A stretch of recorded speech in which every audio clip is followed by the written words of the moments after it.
Hello guys, and today I want to talk to you about something that we got in the Discord in the community and on Twitter also.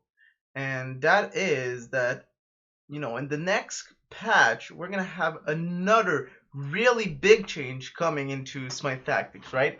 So, what happened, not Smite Tactics, Hands of the Gods. You know what I'm saying. So, what's happening here is that, as you can see in this image, right, you're going to have you're going to have one summoning stone instead of two, and that one summoning stone is gonna have 25 health instead, and your leader is not gonna have any health. Right? We can see that in the image there are 120 leaders, but it's actually just they're gonna remove it. It's just that they didn't do the programming for removing it. So they were saying us, guys, what do you think about this picture? And take in consideration that the leaders will have no effect on the gameplay except for using their leader abilities, right? So this means that now it's gonna be you're only gonna have 8 spawns, right? Because you're gonna be able to spawn around your summoning stones. What else does that mean? Your leader is not going to be able to move. As we can see in the map, there is no more obstacles, which means really easy for melee unit to move, while it's going to be hard for range units to be able to safely poke without thinking the next turn some damage. This means that you don't really have anymore the principle of a front line and a back line.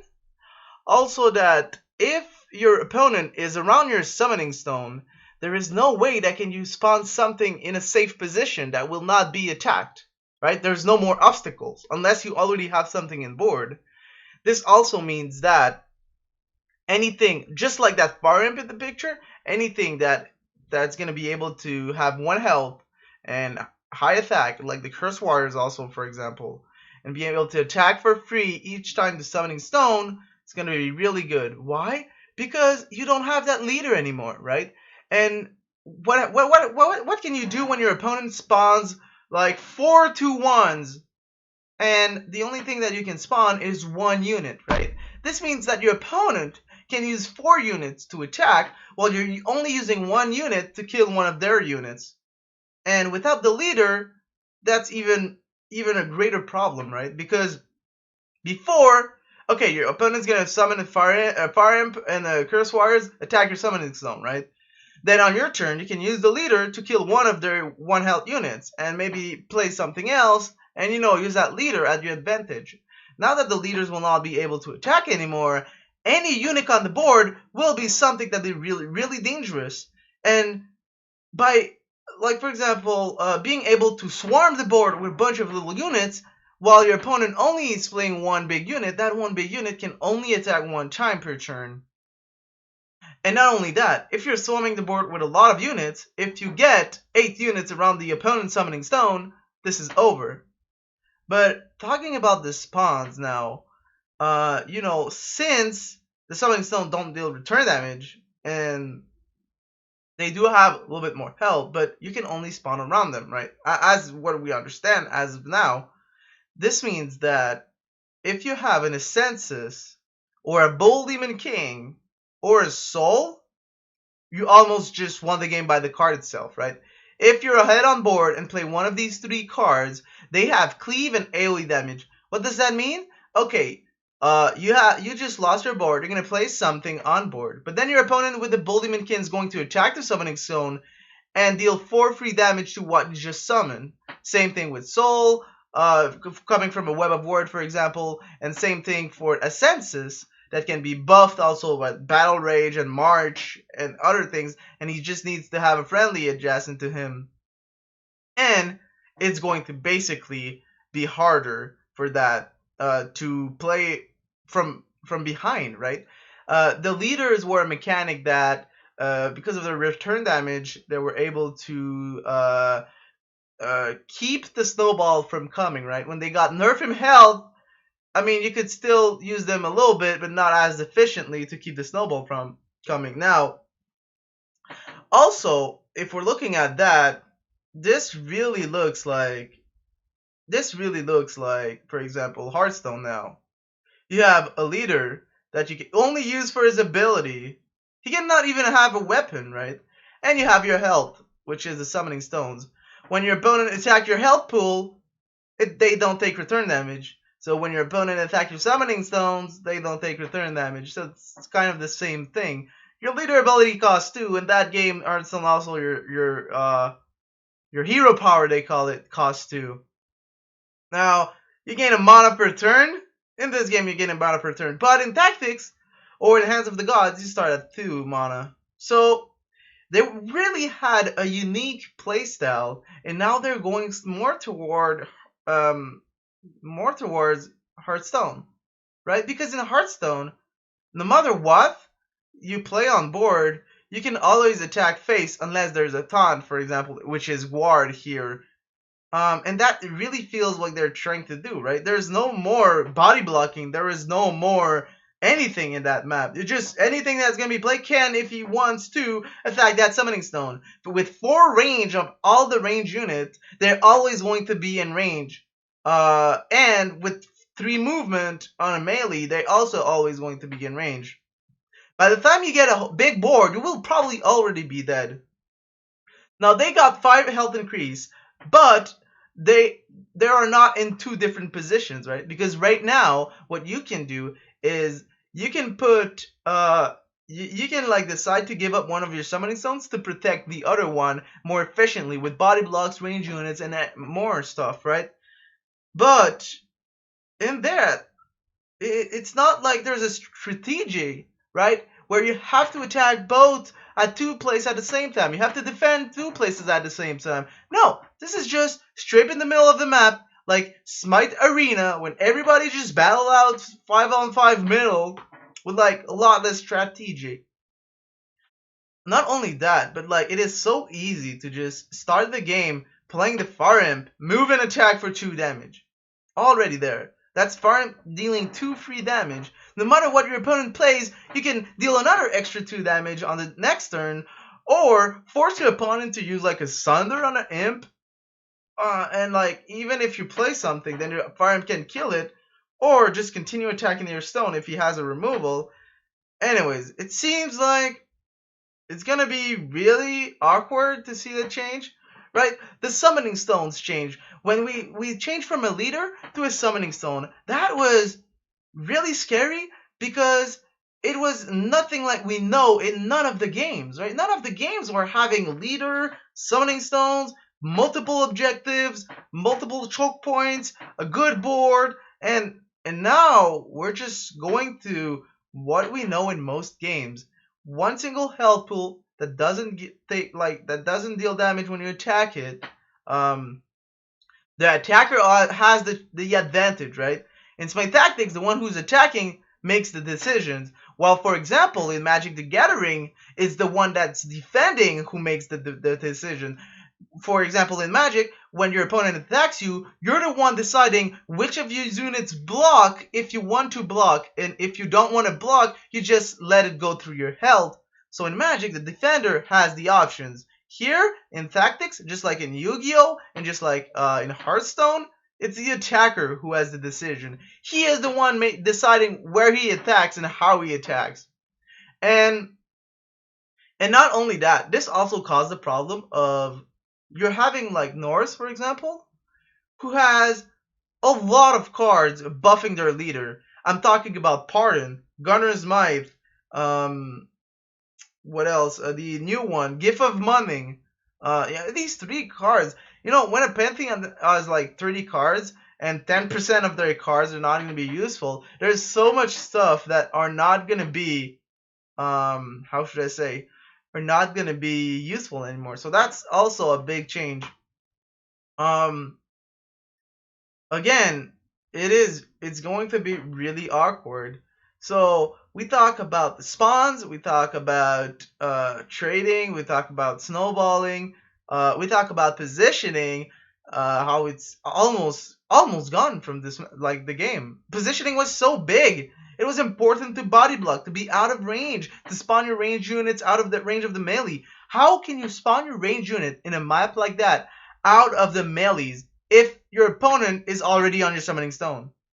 Like, anyways, that's not the point here. We're trying to give some good feedback, right? It's just I'm trying to see it, right? The only good thing I can see right now is that you have 5 more health on your summoning stone, which means that, yeah, I mean, if you think that 5 more health is gonna make games longer, you also have to think that your leader had 6 or 8 health and was dying almost every game, once or twice, which means that even if you had 2 summoning stones with 10 health, if your opponent's killing your leader that has 6 or 8 health, you have potentially 26 to 28 health. So, well, that if we really look at that, it seems like it's a nerf in health. We have 25 health. It's even less than 26. But not only that, the leaders were able to deal 1 damage when being attacked, or a free damage not a free damage, but able to attack something. Like I said, when there's a lot of unit on board, you want your leader just to attack one to reduce the army. But now you're not gonna have that possibility. So not only he has less health, but you also have less way to deal damage and to trying to get that your removal online, right? For example, something that had 3 health with Greek, with a basic of Zeus, you could use like the Fire Imp, the Thanatos, and the Judgment to kill something with 3 health. But now, if something has 3 health, it's gonna be way harder to kill it just because you don't have that leader anymore. So all the removal got nerfed from missing the leader. Basically all of them, right? You had an Anaher played on turn 4, you will use, even if your leader dies, you will use a leader to attack that Anaher and kill it with a Sunder, for example, or with anything else, something that dealt 2 damage. There's a lot of that. And it was really important because that Anaher is so easy to snowball if he's left in the board. So not only we got positioning nerf, but we got removal nerf, and then I believe that the player who will be able to put something on board first will have a significant lead in the game, just like in Hearthstone. And we can see how important it is to go first in Hearthstone. But yeah, here it's gonna be interesting, and maybe they could try to switch the places of the summoning stone and the leader. But then, right, this means that your summoning stone is going to be farther away and make it a little bit harder, for example, to reach them. So then you can maybe have time to spawn some things before the summoning stone get right attack on the first turn by Fire Imp that you couldn't prevent, or by anything. And it will also means that we're going to lose 3 spawns point, which only makes you 2 plus 2 plus 1, 5 spawn points, which will probably not even fix. Like, that will fix maybe one problem, but then you create another one, which is really easy to wall you off. So I must say that I really like the leaders to be able to spawn offensively in the base of your opponent, and then having your own base to defend, and with all the choke points right now. And right now, I don't know if you're following the meta, but games are going around 5 to 7, 8 minutes, most of the games, right? Because why? Because since the objectives don't deal return damage anymore, most of the players are using all their removal and all their units to attack the summoning stones. So what you're seeing one leader going to the other side of the map and one leader going to the other side of the map, and they're trading their herald. They're trading their summoning stones with spells, with spell like Recall that Chinese has, Battle Rage, March that a Roman has, Ra has the healing to try and survives to that, and Zeus have all the Thanatos and like the Tinas to deal damage at the same time as spawning something. And people just clash, and you see it. So like the amount of games that are finished by a Dragon King is insane just because you can cast it on a summoning stone. So yeah, we're gonna have that. And what I can see though that could be interesting is that with this game style, right? With this game style, you're going to be able to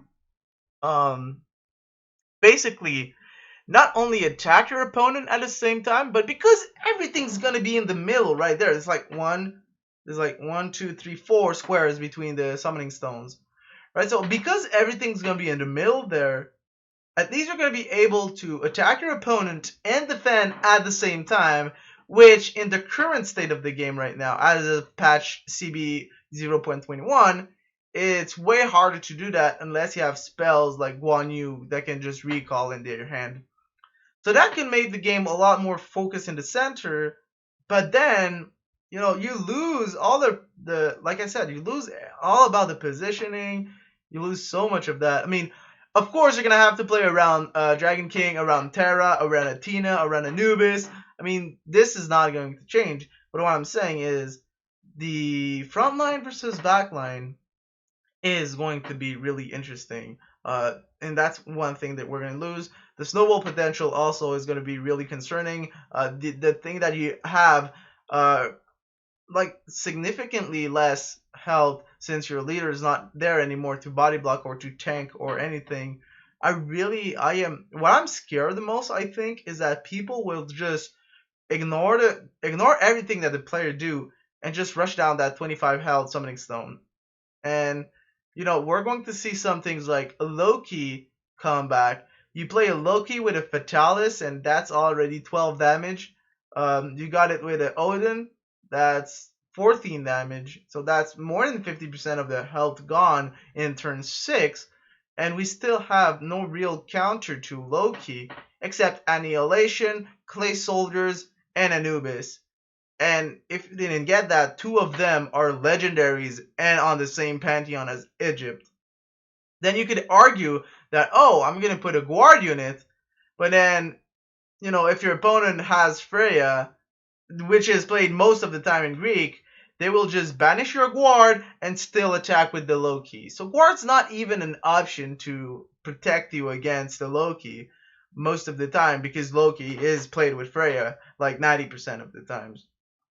So, yeah, you could also, I guess, Hades fear the Loki, and maybe that's gonna give you enough.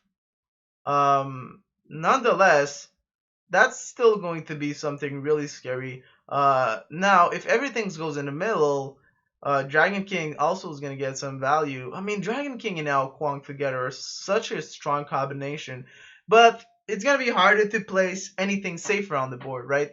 Maybe that Ao Kuang is gonna be removed really fast. And it's hard right now to trying to think about how that affect it. But I really feel like it's copying more and more Hearthstone. I mean, we have the same, like we have all the Elitist abilities are now 2 mana, just like in Hearthstone. We didn't have that before. They had some that was costing higher, some that were costing less. Freya, that was something that needed to cost higher because it was way too strong. It didn't even buff it to infinite range. That's another story though. We have leaders like now that there's no way that your help pool now dealing damage, right? Before you had the leaders that were dealing damage. Now you had the leaders got nerfed, but you can still had something to deal damage when you were starting the game. That was different. Now you don't have that. We had positioning in Hands of the Gods, so you were able to block your opponent melee and block the range from attacking your summoning stones. And that was something that was not in Hearthstone, right? The positioning aspect in Hearthstone, there is some, but not the same way, right? And now we lost that also. Now we were having 2 objectives, so it was like much more tactical to play around that. But now we're going like Hearthstone, only 1 objective. We even have the Discover cards, right? Discover cards being good when you have a lot of pool to discover, but right now there's so little cards to discover. You have 3 choice on, like for Norse, it's 7 gods. If you give it 3 choice of 7 gods, you almost have 50% chance of having a Loki or Soul of an Ymir, which are all really powerful cards. And that's also coming from Hearthstone, the discover mechanic.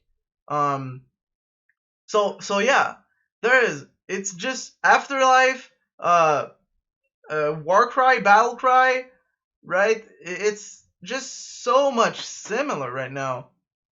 Like all in the core. Even the mana is working the same way. We're starting at 2, they're starting at 1. It is so. It's really just really getting into more and more Hearthstone. There's something maybe that people didn't realize, right? But in Hearthstone, there is no neutral spells.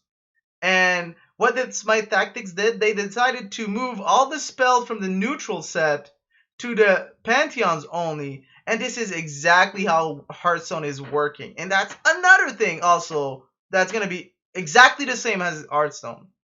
So I'm not saying that it's bad to copy Hearthstone, but like when more than 50% of your game is exactly the same, you're going to maybe I don't know. It's just I feel like I wanted something different. If I want to play Hearthstone, I'm not going to play Hands of God. I'm going to go play Hearthstone. There's much more players playing Hearthstone.